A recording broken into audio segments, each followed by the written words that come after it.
перекладывание вины. Не я виновата, он виноват. Очень неправильная позиция, которая может разрушить всю жизнь. Покаяние и прощение – неизменные ключи к счастью. 5. Замыливание. Конфликты замылим подарками. Все, проехали, забыли. Но внутри вулкан, который неизбежно начнет извергаться. Как же решить конфликт?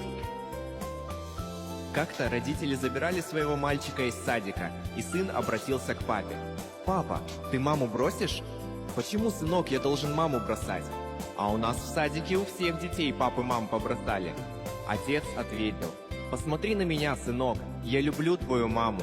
Я очень люблю тебя, я никогда вас не брошу». Когда мы присягаем на верность, у нас должна быть правильная реакция на конфликт. Преданность выше проблем и трудностей. Верность и посвящение являются частью истинной любви, которая не требует условий. Это Божья любовь.